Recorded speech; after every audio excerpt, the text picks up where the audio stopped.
Sportscenter. I'm Chris Berman. Well, let's get straight to the action.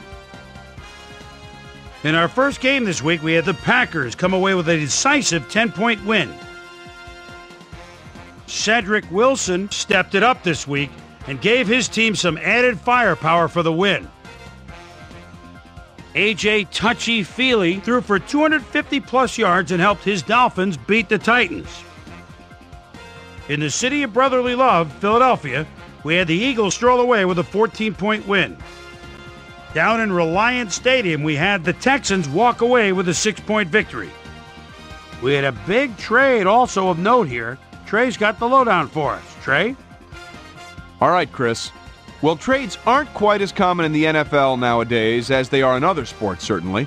But we've got news to report to you on the trading front nonetheless. Adrian Dingle leaves the Chargers and will be on his way to the Cowboys. So he should be a great addition to that defensive line from his slot as an outside pass rusher. In exchange, they'll get someone to beef up their roster. Al Johnson will find himself in a new clubhouse, and I tell you, if there's one position every team would love to upgrade, it's the offensive line. Raiders, Steelers. The bus, Jerome Bettis, is at the 25-yard line, and boy, his line's been doing a good job for him today. And here they go again. Bounces outside, makes the move himself at the 25. Touchdown! The Steelers win this one by the final score of 60-55. We had a big injury in this one, and Trey has the lowdown for us. Trey? All right, Chris, thanks. In front of you, we've got the AFC Infirmary Report. And as you can see, they were hit hard this week. Jimmy Smith won't see action for a while, so this offense is going to have to make do without him. He'll be out for 6 weeks. In front of you, we've got the NFC list. And as you can see, they could form their own mash unit. Mike Allstott might be the biggest loss on this list. He'll be out for 13 weeks. Now the big story of the day. Charles Woodson will be on the sidelines for a while, and that is not good news for his club.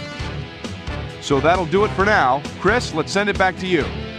The Ravens defense had a ton of sacks in their victory at the Cleveland Browns Stadium. The Rams won at home but will take to the road next week to meet the Falcons.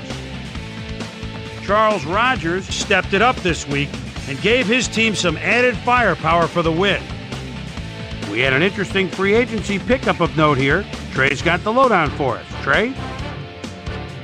Allen Rossum will have a new place to call home as he accepts a new contract.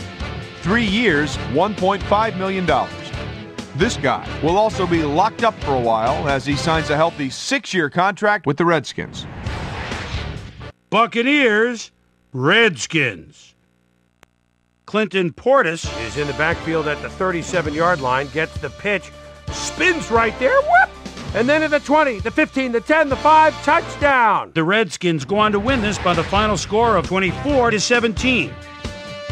Santana Moss had amazingly over 200 yards receiving and helped his Jets beat the Bengals.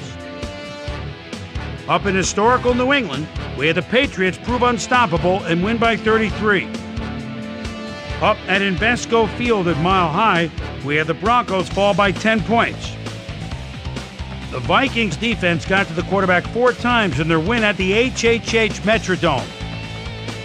The Seahawks won on the road and will have to travel again next week when they meet the Buccaneers.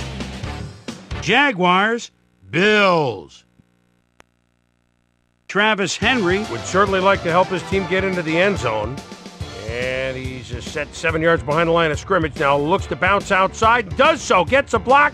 Touchdown, 10 yards. The Bills go on to win this by the final score of 38-31.